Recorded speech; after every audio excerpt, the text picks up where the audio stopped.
तो आइए शुरू करते हैं वो दिल दहला देने वाला सफर जो आपको एक नए ईमानी जोश से भर देगा और आपको अल्लाह के और करीब ले जाएगा। इस सफर में हम देखेंगे वो खौफनाक लम्हे जो कयामत की अलामातों के साथ हमारे सामने आएंगे। दज्जाल का फितना, याजूज माजूज की तबाही, हजरत ईसा अलैहिस्सलाम का नुजूल और वो अजीबो गरीब निशानियां जो पूरी दुनिया को हिलाकर रख देंगी। इस सफर में आपका साथ देंगे मैं सैयद मनकोश, आपके पसंदीदा चैनल MH इस्लामिक कहानी पर। हमारे साथ रहिए और जानिए कि कैसे इस्लाम की रोशनी में ये अलामातें और वाक़ियात हमारी जिंदगी का अहम हिस्सा है। आखिर तक इस वीडियो को देखिए और इस कयामत के सफर का हिस्सा बनिए जो हर मोड़ पर आपके ईमान को मजबूती देगा और आपको हक और बातिल के बीच फर्क समझने में मदद करेगा। तो आइए शुरू करते हैं ये दिल दहला देने वाली कहानी जो आपको एक नए ईमानी जोश से भर देगी। पैगंबर हजरत मोहम्मद सल्लल्लाहु अलैहि वसल्लम ने फरमाया, कयामत के करीब लोग बादलों और जमीन के दरमियान छलांग लगाएंगे। आदमी लंबी दूरी तय करेगा और उसका सफर हवा से चलने वाले बादलों की तरह तेज होगा। वह बादलों जैसी चीज पर सवार होगा और कहेगा, जमीन में से कौन मेरे साथ है? फिर कहेगा, आसमान वालों में से कौन मेरे साथ है? यहां तक कि जब कोई व्यक्ति किसी कब्र के पास से गुजरेगा तो यह ख्वाहिश करेगा कि काश मैं उसकी जगह होता। उस समय के ईमानदार लोग खत्म हो जाएंगे और उनके बाद बस नाकाबिल एतबार लोग बाकी रह जाएंगे जिन पर भरोसा नहीं किया जा सकेगा। हुकूमत उन लोगों के हाथों में होगी जो इसके हकदार नहीं होंगे। आखिरी जमाने में जाहिल आलिम होंगे। लोग नमाज के लिए जमा होंगे मगर उन्हें इमामत करने के लिए कोई इमाम नहीं मिलेगा। औरतें अपने शौहर के कारोबार में मदद करेंगी। इस तरह जिंदगी में तेजी आएगी और कपड़ों में भी एक नई तरक्की दिखेगी। मुसीबतें हर तरफ से जाहिर होंगी। ऐसा जमाना आएगा। पैगंबर हजरत मोहम्मद सल्लल्लाहु अलैहि वसल्लम ने फरमाया, एक ऐसा वाकया पेश आएगा जिसमें कातिल को यह तक मालूम नहीं होगा कि उसने क्यों कत्ल किया, और जो कत्ल किया जाएगा वह अपने दोस्तों से नरमी से बात करेगा। लोग उन चीजों को हलाल समझेंगे जिन्हें उनके बाप दादाओं ने हराम करार दिया था, जैसे कि सूद लेना। वे हराम चीजों को भी हलाल करार देंगे जिन्हें उनके बाप दादाओं ने हलाल माना था। सूद का फैलाव होगा। वह वक्त जल्द ही आएगा जब लोग इस बात की परवाह नहीं करेंगे कि जो कुछ वे हासिल कर रहे हैं वह कानूनी है या गैर कानूनी। क़यामत उस वक्त तक कायम नहीं होगी जब तक मेरे मानने वाले पिछली उम्मतों के कामों की नकल करके उनकी पैरवी न करने लगे। मस्जिदें सजी होंगी मगर लोगों के दिल हिदायत से खाली होंगे। क़यामत उस वक्त तक कायम नहीं होगी जब तक कि मेहर खत्म न हो जाए और लोग भाई भाई होने के बावजूद एक दूसरे से राजी न हो। लोग औरतों के पास जाना छोड़ देंगे और हम बिस्तरी सिर्फ मजे के लिए होगी। नाजायज औलाद की भरमार होगी और आदमी बिना किसी शर्म के अपनी बीवी के साथ गली में सबके सामने संबंध बनाएगा। तकरीबन 30 झूठे दज्जाल जाहिर होंगे और उनमें से हर एक यह दावा करेगा कि वह अल्लाह का रसूल है। जमीन सोना और चांदी उगलेगी। क़यामत के करीब मोमिन के ख्वाब झूठे नहीं होंगे। तुम में से जो जितना सच्चा होगा उसके ख्वाब भी उतने ही सच्चे होंगे। कौमें जल्द ही तुम पर हमला करने के लिए एक दूसरे को बुलाएंगी जैसे लोग अपनी दावत पर बुलाते हैं। लोगों पर एक ऐसा जमाना आएगा कि इस्लाम में सिवाय इसके नाम के और कुछ बाकी नहीं रहेगा। पैगंबर हजरत मोहम्मद सल्लल्लाहु अलैहि वसल्लम ने फरमाया, कयामत के करीब लोग कुरान की तिलावत करेंगे लेकिन दिल से हिदायत खाली होगी। नबी सल्लल्लाहु अलैहि वसल्लम ने कयामत की कुछ निशानियां भी बताई थीं जो अब पूरी होती नजर आ रही हैं। जैसा कि आपने फरमाया कि कयामत के नजदीक माल की फरावानी हो जाएगी और कोई इंसान ज़कात कबूल नहीं करेगा।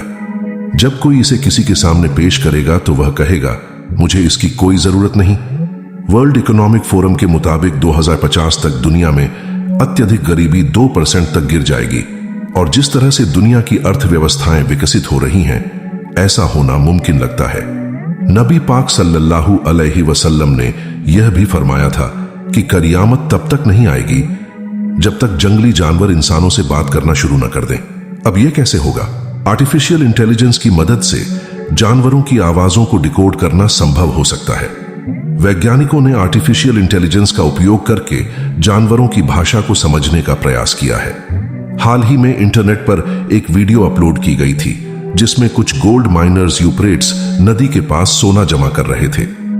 कयामत के नजदीक औरतों की तादाद बढ़ जाएगी और मर्दों की तादाद इतनी कम हो जाएगी कि 50 औरतें एक मर्द के हवाले होंगी। अभी दुनिया में मर्दों और औरतों की आबादी तकरीबन बराबर है, लेकिन यूनाइटेड नेशंस की रिपोर्ट के मुताबिक 2050 तक औरतों की आबादी मर्दों के मुकाबले में ज्यादा हो जाएगी।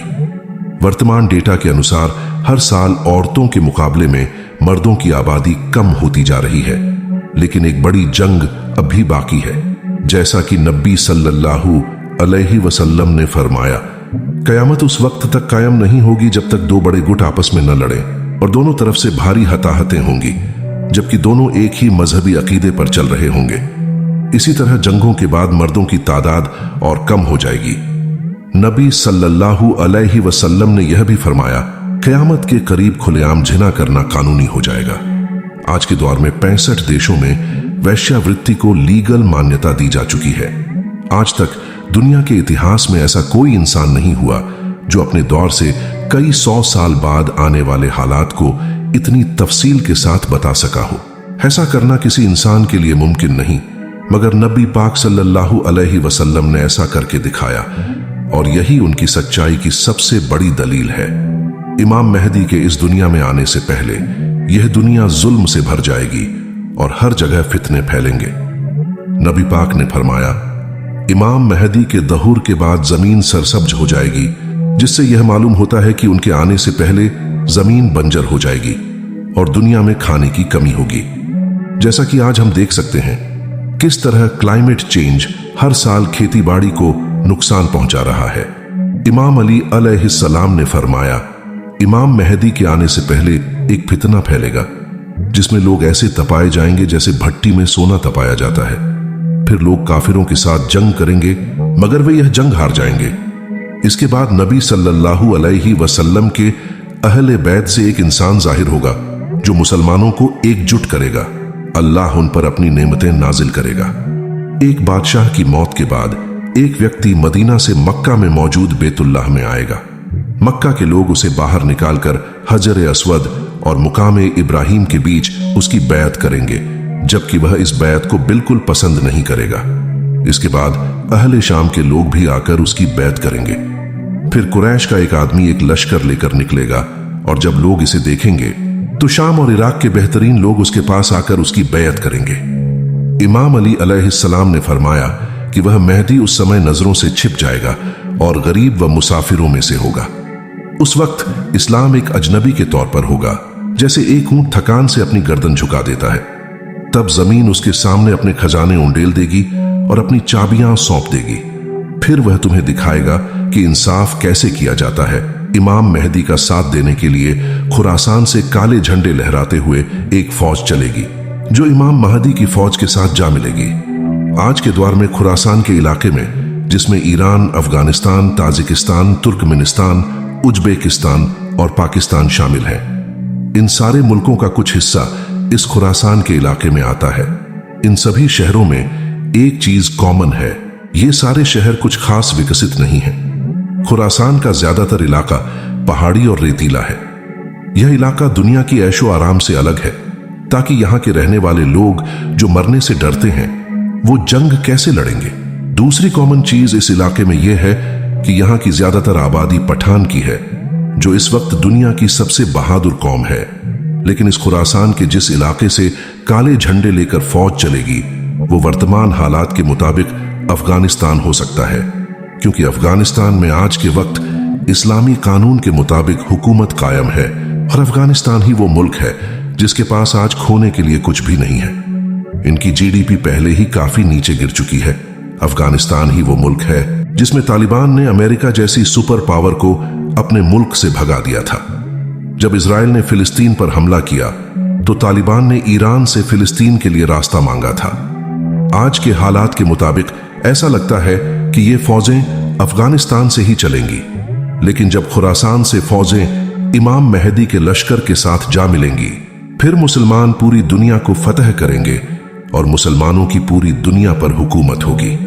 पैगंबर हजरत मोहम्मद सल्लल्लाहु अलैहि वसल्लम ने फरमाया कि रोमन्स नाबिक या अलमाक नाम की जगह पर जमा होंगे और मुसलमान भी जंग की तैयारी करेंगे। मदीना से रोमन्स के खिलाफ फौज भेजी जाएगी। ये दोनों फौजें आपस में जंग करेंगी। रोमन्स मुसलमानों से कहेंगे कि हमारे रास्ते से हट जाओ ताकि वो दूसरे ग्रुप से लड़ सके। इस ग्रुप को मुसलमानों ने पहले से कैद कर लिया होगा, लेकिन मुसलमान इनकार कर देंगे और अपने भाई मुसलमानों के साथ खड़े रहेंगे। वो रोमन्स के खिलाफ जंग करेंगे और ऐसी लड़ाई लड़ेंगे जिसकी मिसाल किसी ने नहीं देखी होगी। यहां तक कि अगर कोई पंछी इनके किनारे से गुजरेगा तो उसे बैठने के लिए कोई जगह नहीं मिलेगी। इतने बड़े लेवल पर कत्लेआम होगा कि जब गिनती की जाएगी तो 100 आदमियों में से सिर्फ एक जिंदा मिलेगा। इस जंग में मुसलमानों के 3 हिस्सों में से एक हिस्सा डरकर जंग छोड़कर भाग जाएगा, जिसे अल्लाह कभी माफ नहीं करेगा। दूसरा हिस्सा शहीद होगा, जो अल्लाह की नजर में बेहतरीन शहीदों में से होगा। आखिरी हिस्सा जंग जीत जाएगा और कॉन्स्टेंटिनोपल को फतह करेगा। जंग खत्म होने के बाद जब मुसलमान माले गनीमत में मशगूल होंगे तो शैतान पुकारेगा कि दज्जाल ने तुम्हारे घरों में तुम्हारी जगह ले ली है। इस ऐलान से मुसलमानों में हंगामा पैदा होगा और वो बाहर निकलेंगे, लेकिन उस वक्त तक कुछ हासिल नहीं होगा। दज्जाल की इस भ्रम की स्थिति से निपटने के लिए मुसलमान सीरिया जाएंगे, जहां एक और जंग की तैयारी करेंगे। इस बीच नमाज का वक्त हो जाएगा। अल्लाह के नबी हजरत ईसा अलैहिस्सलाम इस दुनिया में आएंगे। वो 2 फरिश्तों के परों पर दमिश्क की एक मस्जिद के मीनार पर उतरेंगे। हजरत ईसा अलैहिस्सलाम इमाम मेहदी के पीछे खड़े होकर नमाज पढ़ेंगे। इसके बाद मुसलमानों की नेतृत्व हजरत ईसा अलैहिस्सलाम के हाथ में आ जाएगी। हजरत ईसा अलैहिस्सलाम फरमाएंगे, दरवाजा खोल दो। जब दरवाजा खोला जाएगा तो सामने दज्जाल खड़ा होगा। नबी सल्लल्लाहु अलैहि वसल्लम ने फरमाया, हर नबी ने अपनी उम्मत को दज्जाल से डराया है। इस दज्जाल की एक आंख कानी होगी, इसके बाल घुंघराले होंगे और इसके माथे पर काफिर लिखा होगा, जिसे पढ़ा लिखा और अनपढ़ दोनों पढ़ सकेंगे। इसके एक हाथ में जन्नत और दूसरे हाथ में दोजक होगी। इसकी दोजक हकीकत में जन्नत होगी और इसकी जन्नत हकीकत में दोजक होगी। दज्जाल के बारे में एक घटना में एक व्यक्ति तमीम दारी नाम का मुसाफिर था। उसने नबी सल्लल्लाहु अलैहि वसल्लम को बताया कि एक बार जब वह अपने जहाज पर सफर कर रहा था तो रास्ता भटक जाने के कारण उसका जहाज एक अनजान द्वीप पर जा पहुंचा। वहां उन्होंने एक इंसान को देखा जो जंजीरों में जकड़ा हुआ था। उस इंसान ने उनसे कुछ सवाल किए। पहला सवाल था, क्या बैसन के खजूर के पेड़ फल देते हैं या नहीं? तमीमदारी और उनके साथियों ने जवाब दिया कि हाँ, खजूर के पेड़ अभी भी फल देते हैं। दूसरा सवाल था, क्या तबरिया की झील में पानी है? तमीमदारी और उनके साथियों ने जवाब दिया, हाँ, झील में बहुत सारा पानी है। तीसरा सवाल उसने किया, मुझे उम्मियों के उस नबी के बारे में बताओ। तमीमदारी ने उस नबी के बारे में बताया। आगे की हदीस के मुताबिक दज्जाल की एक बड़ी सेना होगी जो चूंटियों और टिड्डियों की तरह चारों तरफ फैलकर जमीन पर तबाही मचाएगी। ये सेना कहेगी, हमने जमीन की तमाम मखलूकों को खत्म कर दिया है, अब हम आसमान वालों से लड़ेंगे। वे आसमान की ओर तीर चलाएंगे और अल्लाह के कुदरत से उनके तीर खून में लिपट कर लौट आएंगे, जिससे उन्हें लगेगा कि उन्होंने आसमानी मखलूकों पर भी विजय प्राप्त कर ली है। इस दौरान हजरत ईसा अलैहिस्सलाम अपने साथियों के साथ माउंट सीना के किले में होंगे, जहां वे बहुत कठिन हालात में होंगे। उन्हें इतनी भीषण भूख का सामना करना पड़ेगा कि एक व्यक्ति के सरगाह पका हुआ बकरा की कीमत 100 सोने के सिक्कों से भी अधिक हो जाएगी। इस नाजुक स्थिति में हजरत ईसा अलैहिस्सलाम अपने साथियों के साथ अल्लाह से मदद की दुआ करेंगे। अल्लाह हजरत ईसा अलैहिस्सलाम की दुआ कबूल करेगा और याजूज माजूज की गर्दनों में एक प्रकार के कीटाणु उत्पन्न करेगा, जिससे वे एक ही रात में नष्ट हो जाएंगे। याजूज माजूज के खात्मे के बाद हजरत ईसा अलैहिस्सलाम और उनके साथी माउंट सीना से उतरेंगे और देखेंगे कि पूरी जमीन उनकी लाशों और बदबू से भरी पड़ी है। फिर वे अल्लाह से दुआ करेंगे। अल्लाह तेज हवा और विशेष प्रकार के पक्षियों को भेजेगा जो उन लाशों को वहां ले जाएंगे जहां अल्लाह ने उन्हें ले जाने का आदेश दिया होगा। उनकी तीरों और कमानों की इतनी अधिकता होगी कि मुसलमान उन्हें 7 साल तक आग की लकड़ी के रूप में इस्तेमाल करेंगे। इसके बाद एक बारिश होगी जो जमीन को फिर से साफ और उपजाऊ बना देगी। अल्लाह के हुक्म से जमीन फसलें उगाने लगेगी और आसमान से अल्लाह की रहमतें बरसेंगी। इतनी बरकत होगी कि एक अनार का एक गिरोह आसानी से खा सकेगा, एक गाय का दूध एक पूरे कबीले के लिए पर्याप्त होगा और एक बकरी का दूध एक खानदान को संतुष्ट करने के लिए काफी होगा। हजरत ईसा अलैहिस्सलाम 40 साल तक मुसलमानों की इमामत करेंगे और दुनिया में इंसाफ से हुकूमत करेंगे। इन 40 सालों में दज्जाल के मारे जाने के 7 साल भी शामिल हैं। हजरत ईसा अलैहिस्सलाम शादी भी करेंगे। हजरत ईसा अलैहिस्सलाम के बच्चों भी होंगे। वे नबी सल्लल्लाहु अलैहि वसल्लम की कब्र मुबारक पर सलाम पेश करेंगे और नबी सल्लल्लाहु अलैहि वसल्लम उनके सलाम का जवाब देंगे।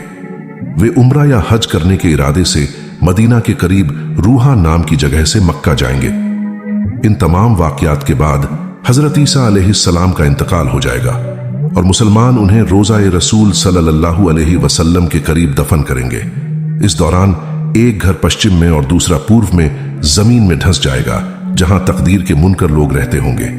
फिर एक अजीब किस्म का धुआं आसमान से जमीन तक आएगा, जो पूरी दुनिया को काले रंग से ढक देगा। यह 40 दिन तक चलेगा, जिसमें यह धुआं मोमिनों को ठंडक पहुंचाएगा, जबकि काफिरों और मुनाफिकों को बेहोश कर देगा। कुछ लोग 1 दिन बाद, कुछ 2 दिन बाद और कुछ 3 दिन बाद होश में आएंगे। इसके बाद जुल्हिज के महीने में एक ऐसी रात आएगी जो कुर्बानी के दिन के बाद होगी और इतनी लंबी होगी कि बच्चे रोने लगेंगे और लोग घबराहट में पड़ जाएंगे। मुसाफिर थकान से चूर हो जाएंगे और मवेशी चरने के लिए बेचैन हो उठेंगे। लोग रोएंगे और माफी मांगेंगे, लेकिन यह सब कुछ बेकार होगा, क्योंकि सूरज के पश्चिम से निकलने के बाद काफिरों का कुफ्र छोड़ना और गुनहगारों की तौबा कबूल नहीं की जाएगी। इस्लाम कबूल करना भी अब नाकाम होगा। मुसाफिर इस अजीब घटना से स्तब्ध रह जाएंगे और सूरज के पश्चिम से निकलने का सदमा लोगों पर भारी पड़ेगा। इसके बाद एक अजीब जानवर मक्का के करीब सफा नामक पहाड़ी से निकलेगा। यह जानवर इतनी तेजी से दुनिया के तमाम शहरों और हिस्सों में घूमेगा कि कोई इससे बचने की कोशिश करेगा तो वो बच नहीं सकेगा। यह जानवर बोल सकेगा और इसके एक हाथ में हजरत मूसा अलैहिस्सलाम का असा लाठी और दूसरे हाथ में हजरत सुलेमान अलैहिस्सलाम की अंगूठी होगी। यह मूसा अलैहिस्सलाम के असा से हर मोमिन की पेशानी पर एक हल्की लकीर खींचेगा, जिससे उनका चेहरा रोशन हो जाएगा, चाहे उनका चेहरा काला ही क्यों ना हो। वहीं यह जानवर हजरत सुलेमान अलैहिस्सलाम की अंगूठी से हर काफिर की पेशानी पर निशान लगाएगा, जिससे उनका चेहरा बदरंग हो जाएगा। इस तरह सभी मोमिन और काफिर स्पष्ट रूप से पहचाने जाएंगे। ईमान और कुफ्र की ये निशानियां कभी नहीं बदलेंगी और इससे हर व्यक्ति की पहचान हमेशा के लिए कायम हो जाएगी। काफिर कभी भी कुफ्र से नहीं हटेंगे और मोमिन इस्लाम पर कायम रहेंगे। यह पहले यमन में प्रकट होगा, फिर नज्द में और फिर गायब हो जाएगा। तीसरी बार यह मक्का में प्रकट होगा। कयामत के 40 साल पहले एक खुशबूदार हवा बहेगी जो लोगों की बगलों के नीचे से होकर गुजरेगी, जिससे तमाम मुसलमानों की मौत हो जाएगी। कोई भी मोमिन या परहेजगार जीवित नहीं रहेगा, केवल काफिर ही बचे रहेंगे। इसके बाद अफ्रीकी लोग सत्ता प्राप्त करेंगे और हुकूमत करेंगे। वे काबा को तोड़ देंगे और उस समय लोगों में न तो अल्लाह का डर रहेगा, न ही शर्म या हया। हुक्मरानों के अत्याचार बढ़ जाएंगे और आम लोगों के बीच आपसी झगड़े बढ़ेंगे। उस समय बुतों की पूजा, अत्याचार और कानून का उल्लंघन आम हो जाएगा। उस दौर में जब धरती पर केवल काफिरों का राज होगा, बुराई और अंधकार का साम्राज्य हर ओर फैल जाएगा। लोग अल्लाह के हुक्म और उसकी रचनाओं का मजाक उड़ाएंगे। इंसानियत खत्म हो जाएगी और पाप, बेईमानी और छल कपट हर ओर हावी हो जाएगा। लोग अपने निजी स्वार्थों में इतने अंधे हो जाएंगे कि रिश्ते, नाते, इज्जत और ईमानदारी का कोई मोल नहीं रहेगा। हर शहर में बुतों की पूजा का चलन होगा। पुराने धर्म और संस्कार पूरी तरह मिट जाएंगे। शैतान लोगों के दिलों पर ऐसा काबू पा लेगा कि लोग खुलकर बुराइयां करेंगे और उन्हें इसका रत्ती भर भी अफसोस नहीं होगा। इस दौर में जुल्म और अन्याय इतना बढ़ जाएगा कि कमजोरों और बेसहारों की आवाज दबा दी जाएगी। आसमान का बदलना और धरती का फटना। जब धरती पर बुराई अपने चरम पर होगी, तब अल्लाह का कहर धरती और आसमान दोनों पर नजर आएगा। आसमान लाल हो जाएगा जैसे खून से रंगा हो और इससे एक तेज आवाज आएगी जो सबके दिलों को दहला देगी। धरती में इतनी जोर से कंपन होगा कि बड़े से बड़े पहाड़ भी पिघलने लगेंगे और इंसानों को छुपने के लिए कहीं जगह नहीं मिलेगी। इस भयानक मंजर को देखकर लोगों के दिल कांप जाएंगे, पर अब तौबा और माफी का दरवाजा बंद हो चुका होगा। सूर्य का फूंकना और क़यामत का आगाज। आखिरकार इस पूरी तबाही के बीच एक अजीब आवाज सुनाई देगी। यह आवाज सूर्य फूंकने वाले फरिश्ते हजरत इस्राफील अलैहिस्सलाम की होगी, जो अल्लाह के हुक्म से सूर्य में फूंक मारेंगे। जैसे ही सूर्य की फूंक गूंजेगी, धरती के हर कोने में एक अजीब सन्नाटा और खौफ छा जाएगा। पहली फूंक से हर जीवित प्राणी की मौत हो जाएगी। न इंसान बचेगा, न जिन्नात, न कोई जानवर। धरती और आसमान दोनों ही पूरी तरह बर्बाद हो जाएंगे। हर चीज खत्म हो जाएगी, सिर्फ अल्लाह की जात बाकी रहेगी। दूसरी फूंक और हिसाब का दिन। फिर एक लंबा वक्त गुजरने के बाद अल्लाह के हुक्म से दूसरी बार सूर्य फूंका जाएगा। इस दूसरी फूंक से तमाम लोग दोबारा जिंदा हो उठेंगे। हर इंसान अपनी कब्र से बाहर निकलेगा और तब उन्हें यह समझ आएगा कि कयामत का दिन आ चुका है। हर कोई अपने बुरे और अच्छे कर्मों के साथ अल्लाह के सामने खड़ा होगा। यह वो दिन होगा जब हर इंसान का हिसाब होगा। जो लोग दुनिया में अच्छे काम और सच्चे ईमान के साथ जिए थे, उन्हें जन्नत की खुशखबरी दी जाएगी, जबकि जिन्होंने पाप किए और अल्लाह की राह से भटके रहे, उन्हें जहन्नुम की आग का सामना करना पड़ेगा। कयामत का दिन इंसानियत का वो आखिरी दिन होगा जहां पर किसी की भी सिफारिश, दौलत या रिश्तेदारी काम नहीं आएगी। वहां सिर्फ इंसान के कर्म ही उसका असली साथी होंगे। उस दिन जब सब इंसानों को उनके अमाल के हिसाब से परखा जाएगा, तो सबसे अफजल और सबसे ऊंचा दर्जा नमाज वालों का होगा। जिन लोगों ने अपनी जिंदगी में नमाज, रोजा, ज़कात और खैरात का एहतिमाम किया होगा, अल्लाह उन्हें जन्नत में बेहतरीन मुकाम अता फरमाएगा। जो लोग दुनिया में सच्चे ईमान के साथ अल्लाह की राह में अपनी इबादतों और अच्छे अमाल में लगे रहे, वो उस दिन बेखौफ और बेफिक्र होंगे। उनकी नमाजें, रोजे, ज़कात और खैरात ही उनकी असली दौलत साबित होंगी, जो अल्लाह के सामने उन्हें सरफराज और बुलंद मर्तबा अता करेंगी। अल्लाह उन लोगों के लिए जन्नत के दरवाजे खोल देगा जिन्होंने दुनिया में अपने नेक कामों के जरिए खुदा की राह में सच्चा जिया। उनकी नमाजें उन्हें सर उठाकर चलने का हक देंगी और उनके अमाल उन्हें अल्लाह की रहमत और बरकत का वारिस बनाएंगे। जन्नत में अल्लाह के दीदार का सबसे बड़ा इनाम उन्हें मिलेगा जिन्होंने नमाज, रोजा और ज़कात को अपनी जिंदगी का हिस्सा बनाया और अल्लाह की राह में खैरात और नेकियों का अमल किया। ऐसे लोगों के लिए जन्नत के तमाम नेमतों और बेशुमार खुशियों के दरवाजे हमेशा खुले रहेंगे और वो हमेशा के लिए वहां रहेंगे, अल्लाह की रहमत के साए में। कुरान और हदीस की रोशनी में बेसहारा, गरीब और यतीम बच्चों की मदद करना एक बहुत बड़ा और नेक काम है। इस्लाम हमें दूसरों की मदद करने, भूखों को खाना खिलाने, यतीमों और बेसहारों का सहारा बनने की ताकीद करता है। फातिहा और अमीरों की दावत करने की बजाय जो लोग जरूरतमंदों की सहायता करते हैं, उन्हें अल्लाह ताला के यहां बहुत बड़ा दर्जा और सवाब मिलता है। कुरान में कई आयतें गरीबों और बेसहारा लोगों की मदद के लिए हुक्म देती हैं। सूरह अल इंसान आयत 8। और वो लोग अल्लाह की मोहब्बत में गरीब, यतीम और कैदी को खाना खिलाते हैं। इस आयत से हमें पता चलता है कि अल्लाह के यहां भूखों को खाना खिलाने का बहुत बड़ा दर्जा है। सूरह अल माउन आयत 1-3। क्या तुमने उस शख्स को देखा है जो दीन को झुठलाता है? वही तो है जो यतीम को धक्के देता है और गरीबों को खिलाने पर नहीं उकसाता। यहां अल्लाह ताला गरीबों और यतीमों की मदद न करने वालों की निंदा करते हैं। हदीसों में भी गरीबों और बेसहारा लोगों की मदद की ताकीद की गई है। हदीस सहीह मुस्लिम। नबी सल्लल्लाहु अलैहि वसल्लम ने फरमाया, जिसने किसी यतीम का ख्याल रखा वो मेरे साथ जन्नत में इस तरह होगा जैसे ये 2 उंगलियां, और आपने अपनी उंगलियों को मिलाकर दिखाया। इस हदीस में यतीमों और बेसहारों की मदद करने की फजीलत को साफ तौर पर बयान किया गया है। हदीस सहीह बुखारी। नबी सल्लल्लाहु अलैहि वसल्लम ने फरमाया, सबसे बेहतरीन घर वो है जिसमें कोई यतीम हो और उसके साथ अच्छा सलूक किया जाए।